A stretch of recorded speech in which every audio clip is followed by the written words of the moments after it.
President Biden hosted the British Prime Minister Rishi Sunak today at the White House.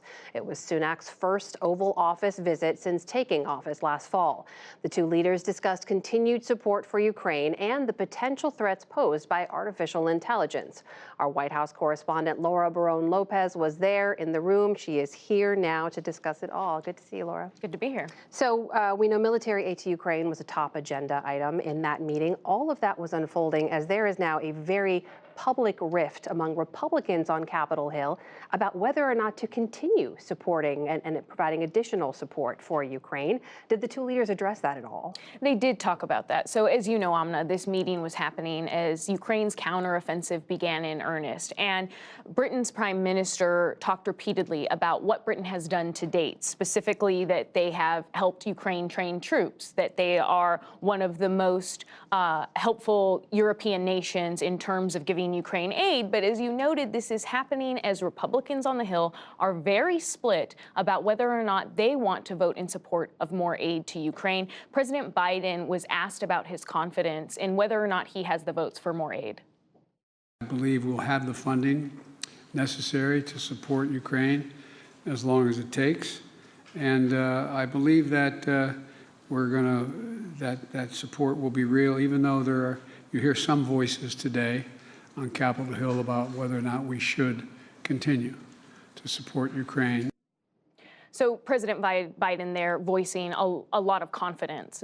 That also is in addition to the fact that Prime Minister Sunak visited the Hill this week. He met with congressional leaders, Republican and Democrats, and he also spoke to some chairs on committees about the need for more U.S. aid to Ukraine. And at that press conference, Amna, he specifically said that U.S.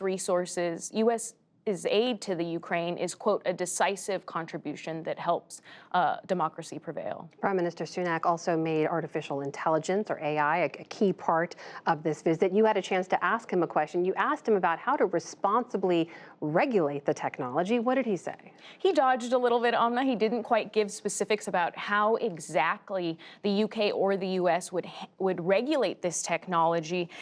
And he acknowledged on one hand that it brings benefits to the economy, to the society. He also acknowledged the very grave dangers that AI poses, and he appears to want to create a governing body around AI. He announced in this press conference that he is going to be holding a global AI summit later this year in the UK. President Biden also, though, added a little bit of specifics, saying that he thinks that there's some potential for the administration to look at how watermarks on everything produced by AI could potentially be a part of this. And we spoke to an expert about whether or not that's a real possibility, and they said that it really isn't, given the fact that this software is out there so much that it can be essentially manipulated by a lot of people that have access to it. A lot of shared concerns on the AI front, for sure. You also had a chance to ask President Biden a question, and he made some news when you asked him about the ramping up of Republican attacks on LGBTQ rights here. What did he say? So I mentioned to the president that across Republican states in this country, there are bans being passed on gender-affirming care. I also noted the protests that are occurring in states like California, anti-LGBTQ protests.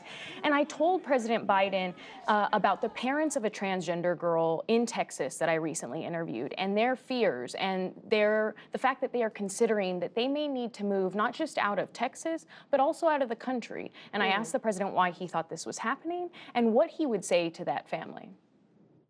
When we finish this, you can give me the number of that family, and I will call them, let them know that the president and this administration has their back.